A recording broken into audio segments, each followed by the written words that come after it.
All right, in this tutorial, we'll be walking through turbo battery firmware updates. You will need a couple of basic tools to get started. You will need a turbo diagnostic tool. You'll need the battery removed from the bicycle, and the WSBC serial number from the model itself. This is typically located underneath the top tube on a sticker. And from here, you'll have everything you need to do a basic diagnostic and firmware update. So you'll need to log in ibd.specialized.com.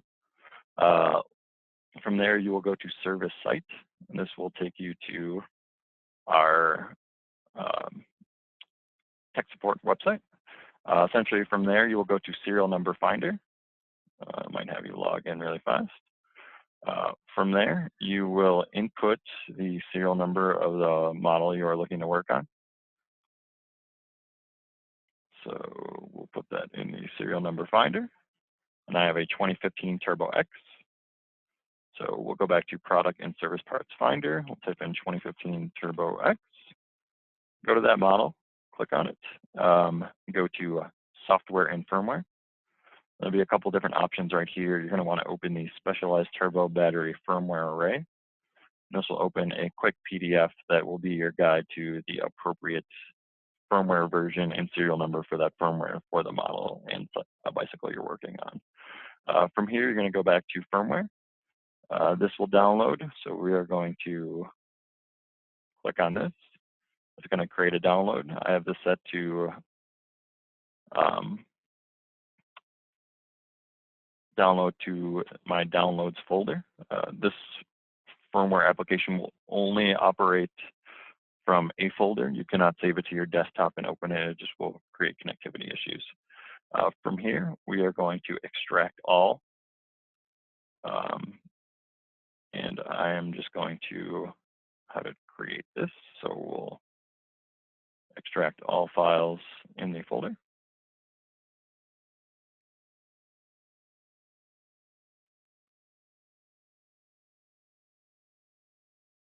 All right, so I'm now on the application itself.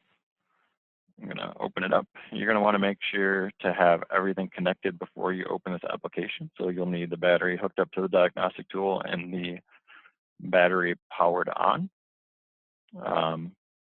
The lights will light up and run through its diagnostic mode and then fall back asleep. So before you open the application, make sure you've done that everything is connected and that the battery's been woken up. It'll be active for about 2 hours from when it runs that initial diagnostic, so it should be able to connect. So you'll see a screen like this. It says serial number request. Basically, you're going to go back to this guide and find the corresponding bike. So I have a 2015 Turbo X, and my battery model number, which is located on the large sticker with all the information on it, is SBC-B03. So from there, you will go to this guide, and you're going to want to load firmware version 1.6 for that model, so 2015 Turbo E/X, this battery model number. So the serial number it's asking for is number for the firmware. So you're going to want to copy the serial number for that. We will go back here, copy and paste that, and hit. This is going to take you to a screen on the application that says wait new device and go. This little symbol next to open means that everything is connected and that is recognizing the battery, and then you're just going to hit go. So now it's going to say update. This might take a couple seconds to kick in. And this usually takes a couple minutes, and it will update the firmware to the 1.6. So when you're working on any turbo, there's a few key elements to go through. Contact your retail care rep and get the tech doc on adjusting battery support plate tension. Make sure you have the appropriate firmware loaded. So run this quick system check and update the firmware to the appropriate bike and battery specs. And then run the PC software to make sure you're getting connectivity once the battery is reinserted into the bike and that all the stock settings are loaded.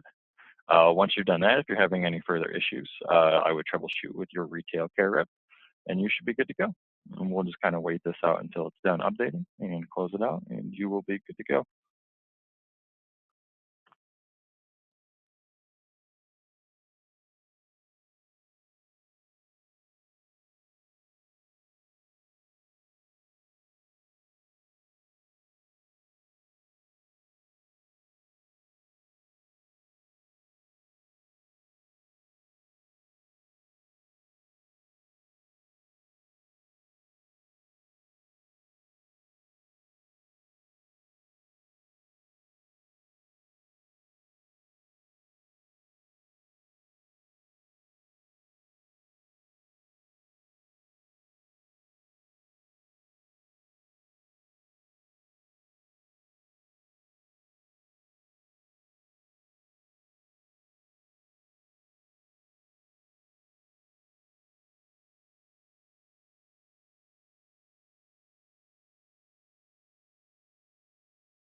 All right, now the update is done. Everything is completed. From here, you can just close it out and disconnect everything. Reinsert the battery back into the bike. Make sure, of course, you have a secure connection by trying to move the battery by your hand once it is inserted. Should have no wiggle room. Uh, from there, I would start the battery up, let it run its diagnostic, and if the battery doesn't show any errors, you are good to go. And if you're having any further issues, you can run and install the Turbo PC software, which will essentially check the connection between the battery and the rest of the bike. Thanks.